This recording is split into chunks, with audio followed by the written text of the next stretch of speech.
Adolf Hitler deslizou pela multidão, trocando gentilezas com fazendeiros e empresários, vizinhos e viajantes. Ninguém pareceu notar que eu o seguia. Eles nunca olharam para mim, nem reagiram a qualquer coisa que Adolf e eu dissemos um ao outro.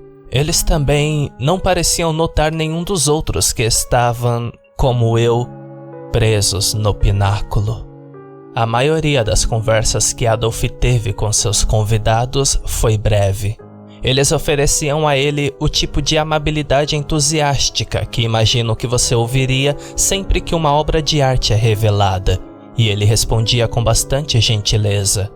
Até que o homem, a quem se referiu como Edwin, perguntou o paradeiro de Amy Lowell. Algo no tom de voz de Edwin me fez pensar que ele estava interessado em mais do que prestar seus respeitos. Eu não a vi a noite toda, disse Edwin. Tem certeza? Eu poderia jurar que ela estava aqui por volta das 11. A voz de Adolf pingava com condescendência. A citação que Rob deixou em sua nota de suicídio para Aline veio à tona em minha mente. E a cada hora vejo o rosto dela enquanto ela corre a corrida sem fim. Quando ouvi pela primeira vez a história do relógio do viúvo, pensei que era cruel que alguém pudesse ser amaldiçoado apenas por colocar os olhos no cadáver de Amy Lowell. Afinal, não fomos nós que a havíamos matado. Não fomos nós que a havíamos exposto. O que percebi vendo Edwin encerrar a noite foi que os foliões não estavam presos assistindo à corrida sem fim. Se estivessem, não poderiam sair. Não, apenas aqueles de nós que ouviram os sinos e os seguiram até o pináculo ficaram presos. Mas por quê? Eles ouviram os sinos. Eles ouviram os sinos de verdade. Por que eles não ficaram presos conosco? À meia-noite, marcou o fim da reconstituição encenada pelos automatos com a rendição de Lee.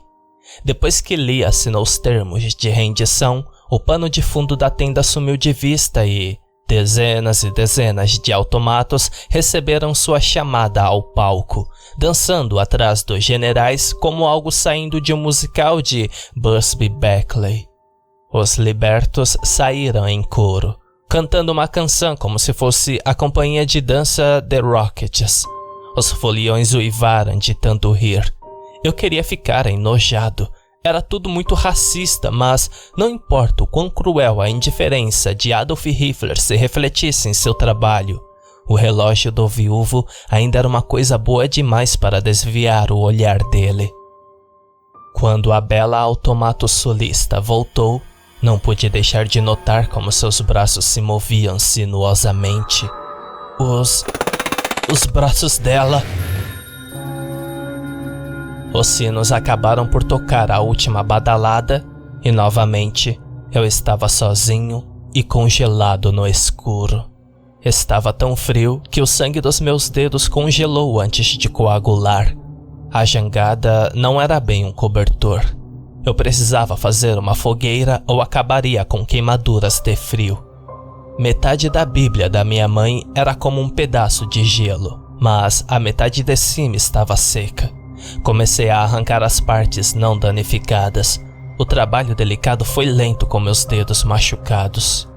Torci as páginas rasgadas e as coloquei em uma pequena pilha perto do buraco no chão. Eu não estava preocupado que as tábuas do assoalho pegassem fogo. Elas absorveram muita umidade ao longo dos anos.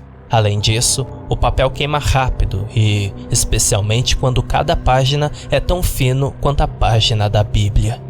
Depois de alguns minutos, minhas mãos não estavam dormentes, mas ficou claro que meus poucos gravetos não aguentariam até de manhã. Eu precisava de mais combustível se quisesse sobreviver. Minhas costelas não estavam animadas para se mover novamente. Teria sido muito mais fácil se os sinos estivessem tocando. Eu não queria amar o som deles, mas era como uma ex-namorada que você simplesmente não consegue superar. Por mais ruins que seja para mim, ainda hoje eu ainda os desejo. Os automatos estavam pendurados sem vida em seus postes. Suas roupas haviam se desintegrado em grande parte. A umidade havia penetrado em grande parte do acabamento laqueado, manchando-os com mofo. Mesmo que os anos não tenham sido gentis, olhando para eles no brilho bruxuleante do isqueiro, eles ainda eram maravilhosos. Passei a mão pelo braço de um soldado rebelde, quase com tanto amor quanto Adolf fizera com o automato que guardava os restos mortais de sua esposa. Mas se eu quisesse sobreviver, teria que queimá-lo. A área que antes fora o local de trabalho de Adolf Hitler estava repleta de ferramentas enferrujadas e engrenagens antigas. Peguei uma das chaves de onde ela havia caído. Meus dedos doíam só de segurá-la e comecei a desmembrar o automato mais próximo. Os ferrolhos estavam enferrujados. Era difícil fazer com que qualquer um deles se mexesse. Esforçar-se contra a chave fez com que minhas costelas parecessem ter sido substituídas por cacos de vidros e anzóis, mas eventualmente os parafusos giraram e o braço caiu no chão. A parte de madeira do braço não tinha mais do que 1/4 de polegada de espessura, apenas o suficiente para cobrir os mecanismos internos e segurar a tinta e o acabamento. Não queimaria por muito mais tempo do que o papel. Eu teria que queimar todos eles. A única vantagem era que eu não precisaria desparafusar outro parafuso. A madeira era quebradiça o suficiente para que eu pudesse quebrá-la em pedaços com a chave inglesa, e se eu usasse minha mão inábil, bem, ainda doía como um inferno, mas não havia nada que eu pudesse fazer sobre isso. Eu esmaguei os soldados confederados e da União. Eu esmaguei Lee e Grant e Lincoln. Esmaguei mulheres, crianças e escravos. E juntei todos os pedaços.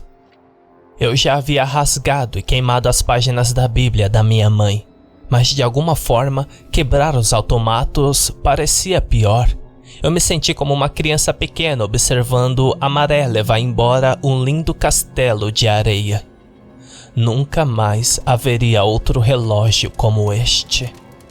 A prateleira de madeira, que outrora continha as chaves inglesas de Adolf na parede, foi de grande ajuda e logo eu tinha um fogo crepitante. Não foi ótimo, mas estava quente o suficiente para que eu sobrevivesse. Coloquei a jangada sobre meus ombros e lentamente me deitei de volta.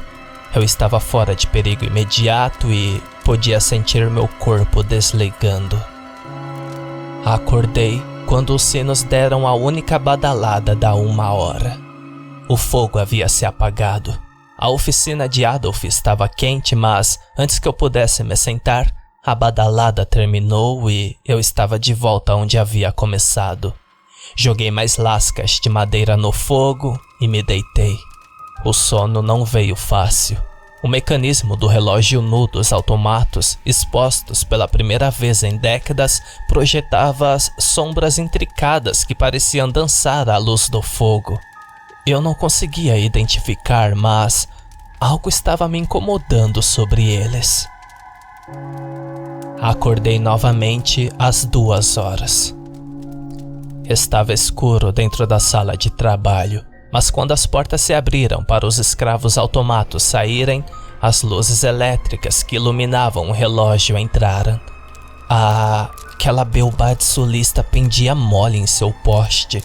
Seus olhos olhavam fixamente em minha direção. Um grande pano de fundo balançava pela porta, bloqueando a luz. Eu estava sozinho no escuro, com o cadáver de M. Lowell. Assim que o pano de fundo girou para fora da luz, vi a beldade sulista deslizar atrás dele. Por apenas uma fração de segundo, pensei ter visto a cabeça da beldade sulista girar em seu pescoço, como se ela estivesse me rastreando com os olhos. Mas deve ter sido o relógio que a colocou nessa posição para atuar, certo? Então, percebi o que estava me incomodando sobre os automatos. Flecha me disse que Robbie colocou os dedos dentro da cavidade ocular de um crânio humano. mas todos os automatos, antes de eu esmagá-lo para fazer lenha, tinham seus rostos laqueados intactos. O cadáver de Amy Lowell voltou à sua posição inicial. Seus membros balançaram para a frente como os de uma boneca de pano quando parou abruptamente. Ela estava olhando para mim novamente. Poderia uma escultura ter um olhar onipresente ou seria apenas a pintura em seu rosto?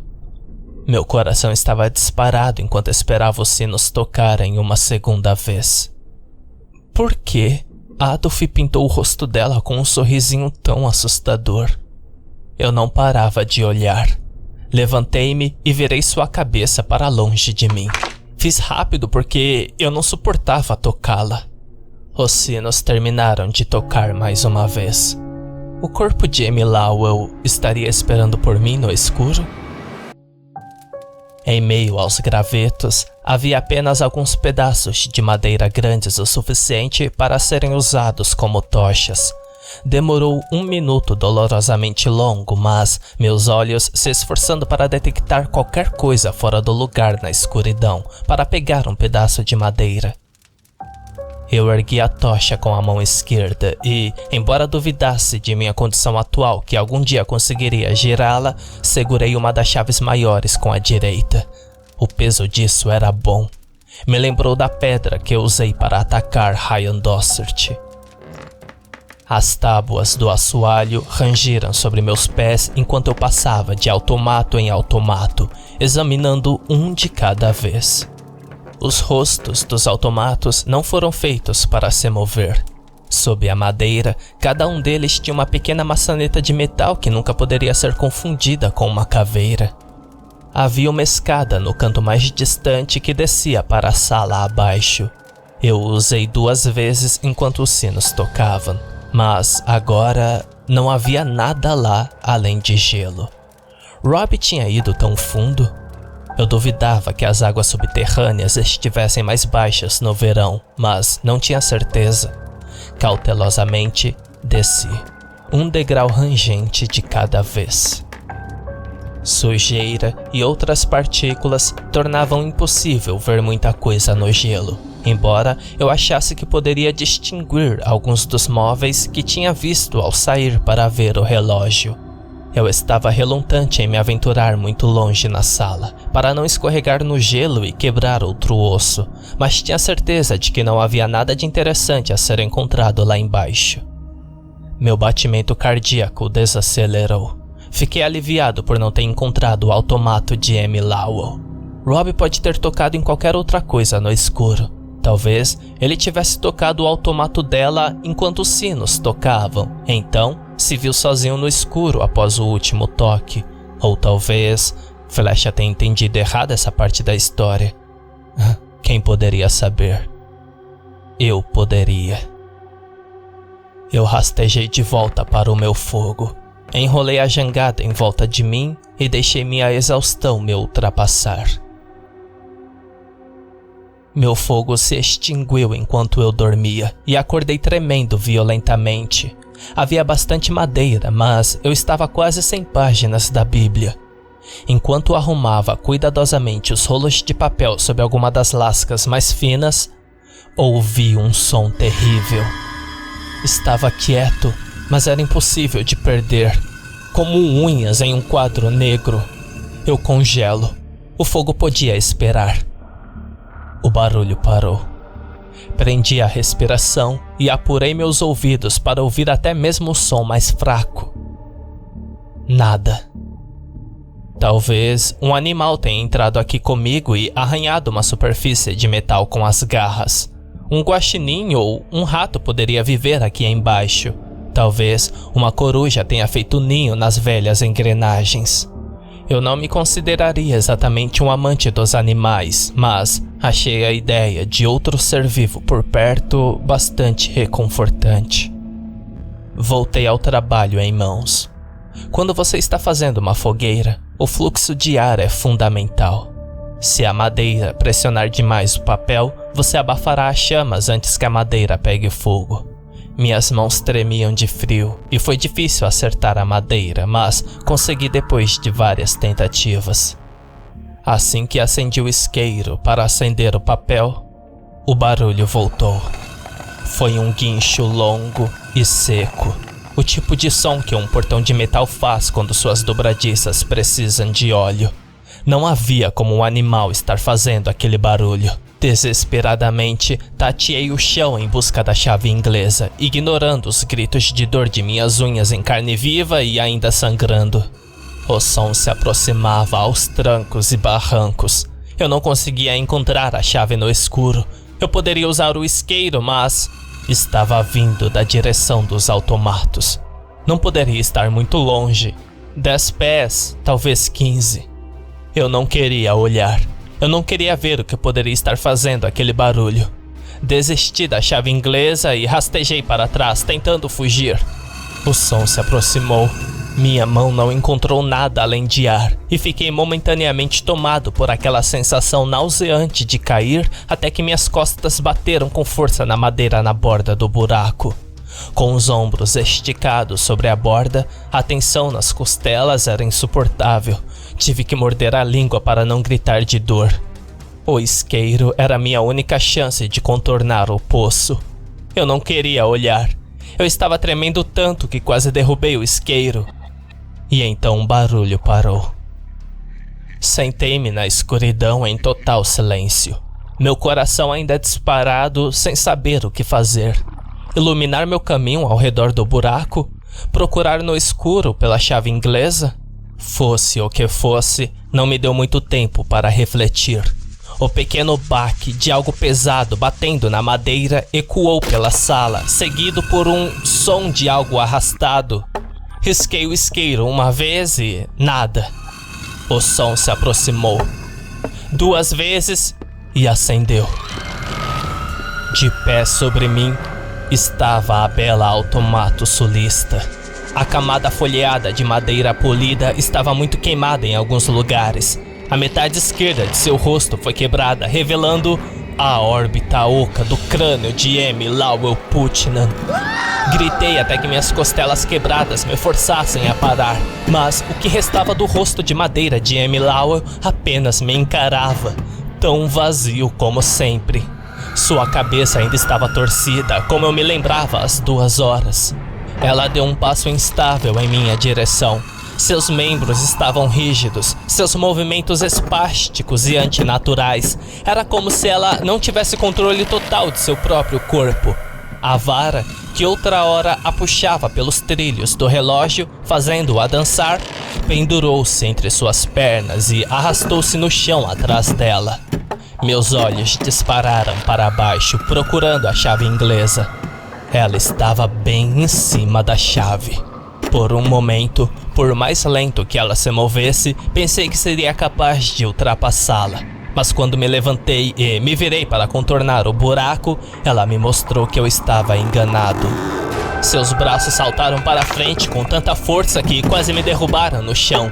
Seus dedos de madeira cavaram em meus ombros, beliscando minha carne contra o osso. Seu rosto, o tempo todo, permaneceu impassível como de uma boneca de porcelana. Não aguentei que ela olhasse para mim, então larguei o isqueiro.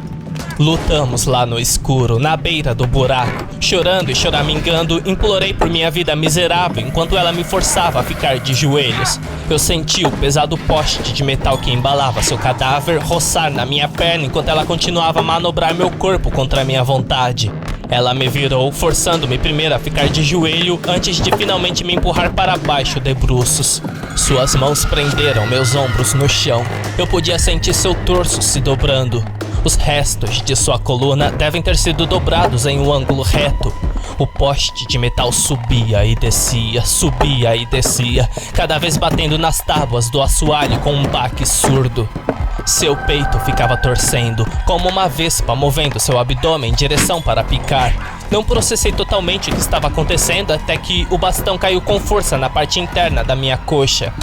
M. Lowell Putnam pretendia me presentear com um pouco do que ela suportou nas mãos de seu marido. Eu parei de pensar. Eu parei de sentir. Eu estava apavorado demais para isso. Eu bati meus membros. Eu arranhei no chão de madeira com minhas unhas restantes. Quando minha mão caiu no buraco, Nem considerei as consequências. Era a única maneira de evitar ser sodomizado pelo automato e aceitei. Puxei com toda a força que pude reunir. Minhas costelas gritaram em agonia. O sangue começou a jorrar de meus dedos mais uma vez, mas continuei puxando, arrastando a mim e a Amy Lowell até a borda. A vara caiu na minha perna novamente. Parecia ter sido atingido por um martelo. Quando ela ergueu a vara mais uma vez, puxei a parte superior do corpo dela para fora da borda e rolei os ombros para baixo. O peso de Amy Lowell deve ter desequilibrado porque ela caiu da borda, caindo no gelo abaixo com um estrondo repugnante. Eu estava de volta onde havia começado, deitado no breu, lutando para respirar. Do buraco veio um pequeno som, quase um ruído de arranhão. Em seguida, um baque, seguido por mais arranhões. Amy Lowell ainda estava se movendo lá embaixo. Eu me atrapalhei com minhas mãos e joelhos até encontrar o isqueiro. Acendeu na terceira tentativa. Segurei-o sobre o buraco no chão. A cabeça de Amy Lowell foi torcida em quase 180 graus. Um pedaço de seu crânio, logo acima da órbita ocular, havia sido arrancado, junto com mais verniz sulista, mas não diminuiu seus movimentos espásticos. Suas mãos e pés de madeira lutavam para ganhar apoio no gelo. Meus pés começaram a se mover. Eu não tinha ideia para onde ir. Onde eu poderia ir? Não havia saída. Eu só tinha que ficar o mais longe possível de Amy Lowell Putnam. Peguei a chave inglesa quando passei e subi as escadas. A chama crepitava enquanto eu subia. Eu não tinha ideia de quanto fluido de isqueiro eu tinha deixado e me peguei desejando ter pegado outro pedaço de madeira que eu poderia usar como tocha. Ele resistiu, no entanto, até a escada mais alta que eu poderia alcançar. Sentei-me e fechei silenciosamente o isqueiro. Meu erro ficou óbvio no momento em que ouvi seu mastro subir e descer no primeiro degrau da escada. Baque. Eu não tinha para onde ir. Baque. Eu estava mais preso do que estaria na sala aberta abaixo. Baque. Acendi o isqueiro mais uma vez e segurei no alto. Baque. Sob a abertura na escada, o cadáver de Amy Lowell continuou a subir. Baque. Era apenas 1,5 metros, mais ou menos, me separando da superfície. Baque. Claro, as escadas eram mais altas do outro lado da lacuna. Baque. E a madeira provavelmente não era confiável a resistir meu peso. Baque. E eu não estava em condições de saltar. Baque. Não havia como eu conseguir. Eu estava preso e ela estava vindo atrás de mim. Caí no degrau mais alto. Tudo que eu conseguia pensar era: eu não quero morrer, eu não quero morrer, eu não quero morrer. Baque. Então, pensei que morrer poderia ser preferível ao que ela planejara para mim. Eu poderia simplesmente me inclinar para trás e me deixar cair, espalhando meu cérebro por todo o andar abaixo. Baque. Mas, e se eu não morresse? E se eu quebrar apenas um braço ou minhas pernas? Ela se viraria e... Baque. E viria me buscar. Baque. Não houve corrida. Se eu quisesse sobreviver, teria que lutar. Eu tinha a chave, eu tinha o terreno elevado. Talvez eu pudesse ter a sorte de jogá-la no precipício ou, na pior das hipóteses, levá-la comigo. Baque. Baque. Baque. Havia 18 degraus entre cada patamar. O poste pendurado entre suas pernas a impedia de ficar em pé. Ela teve que rastejar de 4. Suas mãos e pés suavam como sapatos de sola dura contra os degraus de madeira. Cada vez que ela chegava a um patamar, o mastro se arrastava pelo chão. Quando ela alcançou o patamar abaixo de mim, acendi o isqueiro e coloquei contra a parede, esperando que isso fosse o suficiente para evitar que fosse derrubado na luta que viria a seguir. Amy Lowell não reagiu. Apenas continuou subindo. Levantei-me e levantei a chave inglesa sobre minha cabeça. Minha respiração era rápida e superficial. Sua cabeça ainda estava torcida em torno de seu pescoço, olhando para a escuridão. Ela parou fora do meu alcance. Ainda como uma pedra, ela parecia tão inanimada quanto todos os outros automatos. Ela estava tentando me atrair ou me afastar da borda? Por que ela agora estava apenas sentada lá? Meu braço estava começando a tremer. Não conseguiria segurar a chave por muito mais tempo. Era agora ou nunca. Antes que meu pé pudesse atingir o degrau abaixo do meu, seus braços e pernas se desenrolaram e ela explodiu para a frente. Minha chave inglesa bateu debilmente em suas costas enquanto suas mãos de madeira se agarravam à minha garganta. Juntos, começamos a cair para trás em direção ao vão da escada. Pouco antes de escorregarmos pela borda, os sinos tocaram. Minhas costas bateram contra a escada e o automato havia sumido. Meu cérebro ainda estava em pânico. Eu não conseguia pensar em nada além dela. Onde ela estava? Onde estava o corpo de Amy Lowell Putnam? Ela estava correndo a corrida sem fim, descendo a escada. Eu me levantei, determinado a colocar mais distância entre nós. As escadas eram sólidas abaixo de mim. Foi uma sensação boa, uma que não damos valor na maior parte do tempo. Os sinos tocaram uma segunda vez assim que cheguei às escadas de ripas no topo do pináculo. Uma noção vertiginosa borbulhou meu subconsciente. Se eu estivesse aqui em cima quando os sinos parassem de tocar, o que aconteceria? Quando os sinos terminaram de badalar às 11 horas, fui levado para dentro, mas não de volta quando os sinos terminaram. Eu poderia sair? Poderia ser tão simples assim? Eu levantei a chave na minha mão. Faria o trabalho de ripas finas de madeira, mas não consegui. Aqui era o pináculo real e não seus restos decrépitos. Abrigava os sinos. A nota que eles cantaram era linda além da compreensão. Eu sabia que era uma loucura. Sabia que era minha vida em risco, mas não podia destruir nenhuma parte do relógio do viúvo. Não enquanto os sinos estivessem tocando. Você não pode entender, a menos que os tenha ouvido tocar. As vibrações penetram em você, infundem em você, permeiam você. Você faria qualquer coisa para ouvir os sinos. Sacrificaria qualquer coisa, não importa o quanto se arrependesse depois. Não importa o quanto eles te assustam ou te fizeram questionar sua humanidade. Ouvir seu chamado é ser possuído por eles. Gentilmente, coloquei a chave no chão e comecei a remover as ripas uma de cada vez, com cuidado para não lascar a pintura. Eu me senti como um tolo. Eu sabia que deveria ter acabado de abrir caminho para fora. Eu sabia, mas não consegui. Em vez disso, eu estava tratando a remoção de cada ripa como se fosse um artista restaurando a Mona Lisa.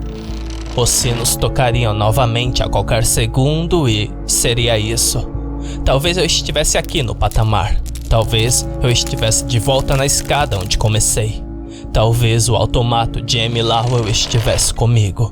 Ou talvez eu estivesse sozinho no frio e no escuro. Finalmente, removi ripas o suficiente para me espremer sobre o luar. Agarrando-me ao pináculo para salvar minha vida, arrisquei um olhar para baixo. A festa parecia ter acabado, mas ainda pude distinguir aquelas pobres almas perdidas com as quais me juntarei um dia, presas a observar a corrida sem fim por toda a eternidade. E pude ver alguns dos automatos iluminados pelas duras luzes elétricas. 2 deles, eles se movendo rigidamente, fechando seus rastros. Os sinos tocaram pela terceira e última vez. Eu apertei meus olhos fechados. Se não tivesse funcionado, eu não queria saber. E pisei para fora da borda. A primeira coisa que notei foi o frio. Depois a dor nas minhas mãos e nas costelas. Então notei o vento. Abri os olhos para ver a neve brilhando ao luar e as longas sombras projetadas pelas árvores. Eu tinha saído do pináculo e caído apenas 30 centímetros, caindo de joelhos na neve. Meus olhos se encheram de lágrimas de alegria. Eu queria beijar o chão e jogar a neve para o alto e chafurdar nela como um porco em sua própria imundície.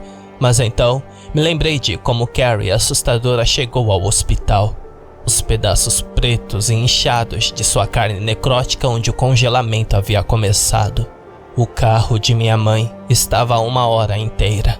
1h30 a pé. E eu não estava me movendo tão rápido quanto costumava. Comecei a andar o mais rápido que pude suportar. Eu ouvi os sinos. Realmente os ouvi. Pela última vez perto da bifurcação onde a estrada de acesso se junta a Old Erie Enfield Road. Mas eles não me encheram de calor como antes. Não. Eles me pararam no meio do caminho. Eles puxaram minhas entranhas. Eles me chamavam para casa, mas também me davam a sensação de estar sendo observado por olhos na escuridão. Até hoje, eu ainda os ouço de hora em hora sempre que paro de tomar meus remédios. Havia 2 policiais esperando por mim quando cheguei ao carro da minha mãe. Você pode pensar que eu teria corrido tudo de novo. Afinal, foi o medo de ser preso que me fez perseguir os sinos. Mas eu não. Em vez disso, eu chorei. Estava frio. Eu estava cansado e todo o meu corpo doía como um inferno. Eu não me importava em quantos problemas eu estava. Eu estava feliz em ver pessoas reais novamente. Pessoas que realmente estavam vivas. Eu descobriria mais tarde que a polícia não tinha ideia de quem eu era ou o que eu tinha feito com Ryan Dossert. Eles estavam lá porque eu estacionei em frente ao mesmo trailer que Flash havia estacionado em dezembro, quando a dona se levantou para ir trabalhar e viu meu carro do lado de fora. Ela chamou a polícia. Aparentemente, em sua pressa para pegar o carro depois que Carrie caiu no gelo, Flash passou por cima de suas latas de lixo. Eu quase matei uma pessoa, mas estava sendo preso porque outra pessoa havia arruinado uma lata de lixo que podia comprar numa loja de departamentos por $30. Não me lembro dos nomes dos policiais, mas gostaria de lembrar para poder agradecê-los. A atitude deles em relação a mim mudou imediatamente quando viram a condição em que eu estava. Um deles pegou um cobertor do baú e me enrolou. Eles tentaram me perguntar o que havia acontecido, mas tudo que pude fazer foi chorar. Não tenho certeza se teria algo a dizer de qualquer maneira. Explicar os sinos a alguém que nunca os ouviu é como tentar explicar a cor azul a uma pessoa que é cega de nascença. Eles me conduziram para a parte de trás de sua viatura e partimos para o hospital. Aquele que Flecha e eu não conhecíamos. Apenas 12 minutos dali. Chegamos ao hospital Mary Lane e fui internado no pronto-socorro. Os médicos continuaram de onde a polícia havia parado. O que aconteceu? Você sofreu um acidente de carro? Se meteu em alguma briga? Mas eu permaneci sem resposta. Eles correram os dedos pelo meu cabelo, verificando se havia alguma contusão, mas não conseguiram encontrar nenhuma indicação física e minhas pupilas responderam normalmente. É como se eles estivessem em estado de choque. Como eu não estava ajudando, minhas roupas tiveram de ser cortadas para o caso de haver ferimentos que eles não estavam vendo. O lado direito do meu peito tinha um hematoma roxo gigante.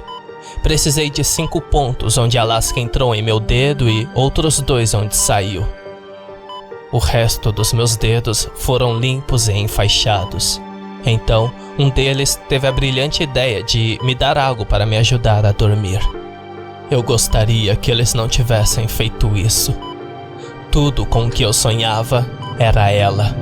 O cadáver de Amy Lowell Putnam dançando em seu poste para frente e para trás, para frente e para trás, para frente e para trás enquanto os sinos tocavam. Já era final da tarde do dia seguinte quando acordei e encontrei meus pais olhando para mim e meu pulso algemado à cama. Eles estavam olhando para mim como se eu estivesse atrás de um vidro de aquário. Um peixe particularmente desagradável do fundo do mar que revirou o estômago. Também havia lástima, mas principalmente descrença e medo. Eu não era mais o garotinho deles. Eu era uma coisa torcida e perturbada, um perigo para mim e para os outros.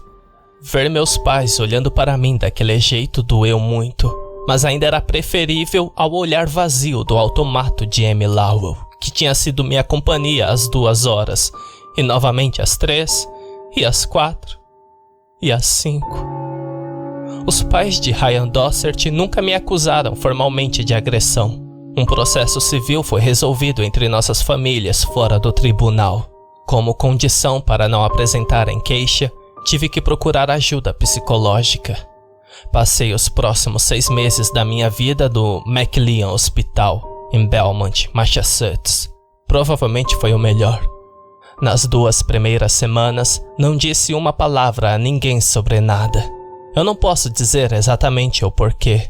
A vergonha certamente fazia grande parte disso, e sei que estava com medo de que eles pensassem que eu era realmente louco.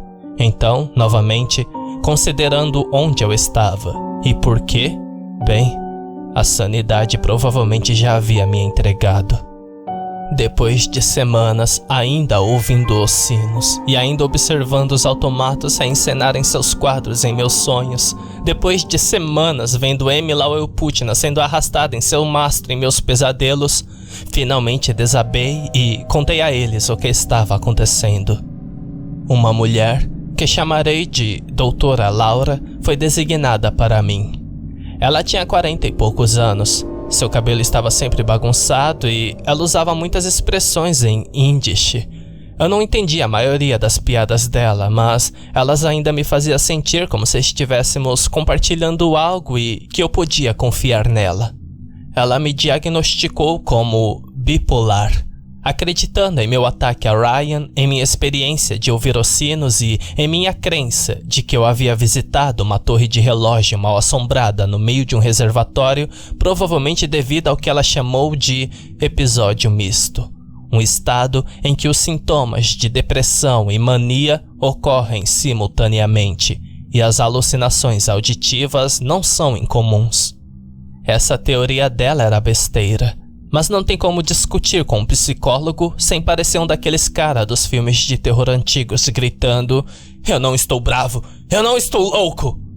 Enquanto uma ordenança os enfia em uma camisa de força, você apenas diz: "Uau, isso parece certo", e toma os comprimidos que eles lhe receitam. É uma discussão que você não pode ganhar, mas pode perder menos mal. E devo admitir que, depois que começamos a injetar Aldol, parei de ouvir os sinos de hora em hora. Ela pode não ter acreditado na minha história, mas Doutora Laura me ensinou muito. Veríamos as decisões das quais me arrependi e examinaríamos não apenas os efeitos dessas decisões, mas tudo o que me levou a elas. O que eu estava fazendo, como eu estava me sentindo. Listamos tudo, desde minhas emoções até minhas sensações corporais, e tentamos encontrar o padrão que levou às minhas piores decisões. Ela me ajudou a isolar meus gatilhos autodestrutivos. Em seguida, discutíamos como eu poderia continuar na vida e atingir meus objetivos sem tropeçar cegamente nesses gatilhos. Depois que saí de McLean, achamos melhor não voltar mais para a escola.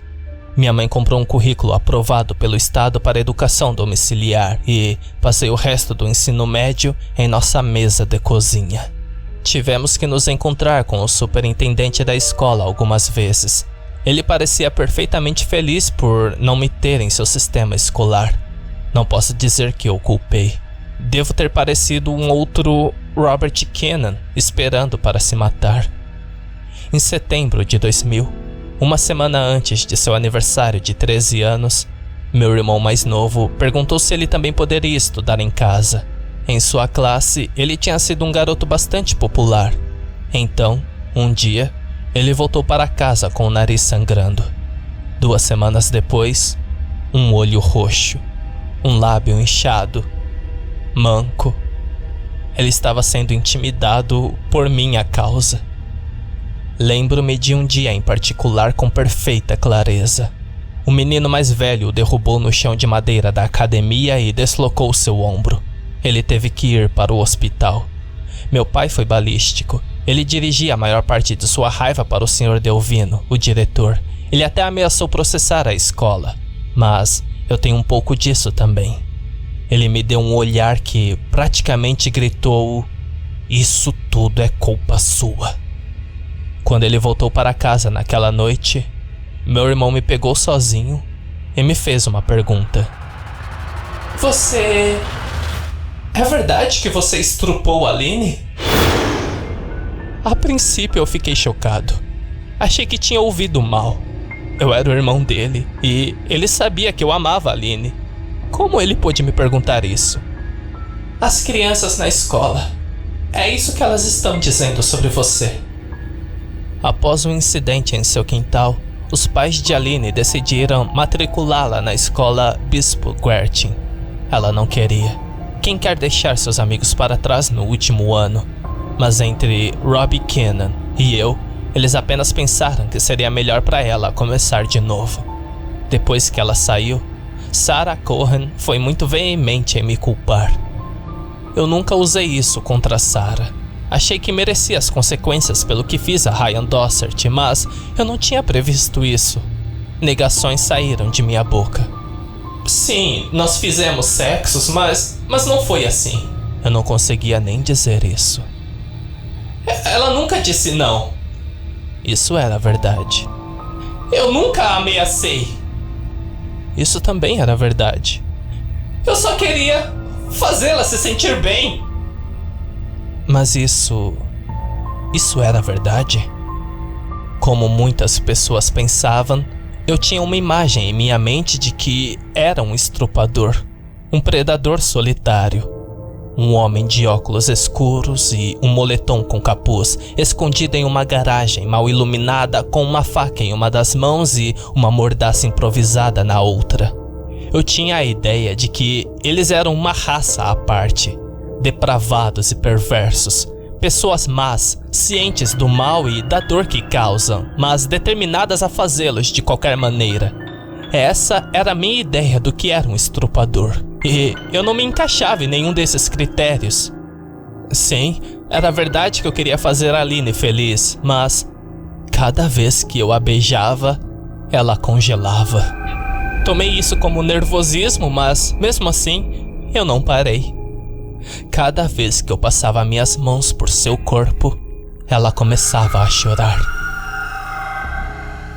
Eu pensei que era a culpa pelo que aconteceu com Robbie, mas mesmo que fosse, empurrá-la para o sexo claramente não a fez se sentir melhor. E quando eu subi em cima dela e rastejei para baixo de suas roupas, persistindo além da quietude das lágrimas, ela não disse não. Mas ela também nunca disse sim. O que eu pensava, o que eu queria, não importava. Não perto do que eu fiz. É fácil ver isso agora. Na época, fiquei na defensiva, soltando uma torre de obscenidade vil sobre uma garota que, apenas alguns momentos antes, considerava o amor da minha juventude. Naquela noite, quando todos já estavam dormindo, fiz minha primeira de 3 tentativas de suicídio. Andando na ponta dos pés até a garagem, tirei a mangueira de jardim da parede e enfiei uma ponta no escapamento do carro da minha mãe. A outra ponta enfiei pela janela do lado do motorista. O bilhete que deixei era endereçado a Aline. Dizia simplesmente: "Isso é sua culpa." Foi pura projeção.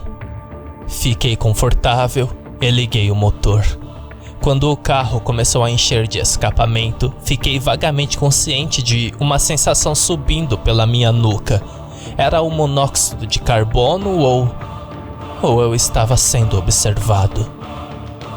Buck. Amy Lowell tinha sido a figura misteriosa que as pessoas viram dentro do carro de Robbie na noite em que ele se matou. Ela coletou as almas daqueles que condenou. Foi assim que o rosto do automato foi queimado. Deixe-a vir, pensei. Qualquer coisa é melhor do que isso.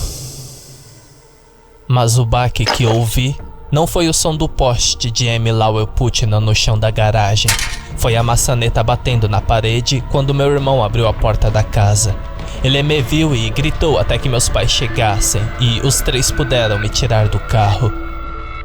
A garagem ficava embaixo do quarto do meu irmão. Ele ouviu a partida do motor, mas não ouviu a porta da garagem abrir. Então, depois de alguns minutos pensando, levantou-se para ver o que estava acontecendo. A próxima coisa que sei é que eu estava sentado na sala com uma dor de cabeça terrível. Minha mãe estava me abraçando e chorando histericamente. Foi a primeira vez que alguém me segurou nos últimos 9 meses. Na manhã seguinte, eu estava de volta ao McLean. Doutora Laura e eu passamos muito tempo conversando sobre a Aline. Fiquei surpreso por ela ainda estar disposta a trabalhar comigo, sabendo o que eu tinha feito. Mas ela foi paciente e gentil como sempre. Depois de 2 meses, ainda luto para entender como alguém pode pensar que o que eu fiz com a Aline, para a Aline, o que eu tinha feito com a Aline foi errado. Por que ela simplesmente não disse não? Foi um exemplo clássico de culpar a vítima, mas eu realmente não entendi. Eu teria parado. Você nunca pode ter certeza do que a outra pessoa está experimentando. É por isso que você tem que perguntar e ouça. E não presuma que eles vão querer exatamente o que queremos ou que eles vão responder exatamente como nós respondemos. Entendeu? Eu balancei a cabeça. Nós não estávamos em uma sessão. Estritamente falando, a doutora Laura provavelmente não deveria estar falando comigo e especialmente sobre qualquer coisa que estivesse no cerne de meu tratamento, mas de vez em quando ela falava. Acho que ela sabia que eu precisava do contato humano. Babalu, não tome isso como nada além de uma especulação. Não consigo saber o que ela estava pensando melhor do que você, mas você pode querer considerar que o último garoto que teve uma queda por ela se matou 3 meses antes. Eu gostava quando a doutora Laura me chamava de Babalu. O que isso tem a ver comigo? Ela pode ter pensado que, se dissesse não, você faria o mesmo e também se mataria. Aline, se você está por aí e está ouvindo isso, me desculpe. Peço desculpas sem reservas. Não foi sua culpa. Eu assumo total responsabilidade. Se você quisesse apresentar uma queixa contra mim, eu não as refutaria. Você pode falar comigo através dos meus pais. Se há algo que você quer de mim, qualquer coisa que lhe traga o mínimo de encerramento, é seu. Eu era tão estúpido, tão cruel, tão errado. Me desculpe. Em maio de 2003, recebi meu diploma do ensino médio. Meus pais achavam que eu não conseguiria viver sozinho, mas eu tinha que ficar o mais longe possível do pináculo e da maneira como eles olhavam para mim e minha reputação na cidade. Minha tia mora em San José, Califórnia. Eu consegui entrar em uma escola profissionalizante a 20 minutos da casa dela. Por fim, meus pais cederam e me deixaram ir. Flash acabou entrando na universidade. Como quis o destino, Aline também. Pelo que entendi, os dois acabaram ficando muito próximos. A última vez que Flash e eu conversamos foi em novembro de 2002, perto do Dia de Ação de Graças. Ele havia parado de ouvir os sinos antes do final de seu primeiro ano. 2 dos dedos de Carrie assustadora tiveram que ser amputados junto com o polegar. Ela também perdeu o pé esquerdo do meio da panturrilha para baixo. Eventualmente, ela se recuperou de sua afasia, mas não antes de a escola transferi-la para o programa de educação especial. Carrie nunca chegou à faculdade. A senhora Peterson conseguiu um emprego para ela no mesmo supermercado, empacotando mantimentos. Minha mãe a vê de vez em quando e costuma fazer o possível para evitar que ela se registre. Nem Carrie, nem sua mãe perguntaram sobre mim desde o incidente. Não sei se ela ainda ouve os sinos, mas duvido. Quanto a mim, estou infeliz, mas ainda vivo. Só ouço os sinos agora quando não tomo meu Zyprexa, mas eles nunca estão muito longe da minha mente. Algum dia vou morrer e Emilael Putinan vai me reivindicar. Não há nada que eu possa fazer para evitá-la. Uma parte de mim deseja que ela apenas se apresse e faça isso o mais rápido possível. Os sinos realmente soam adoráveis agora.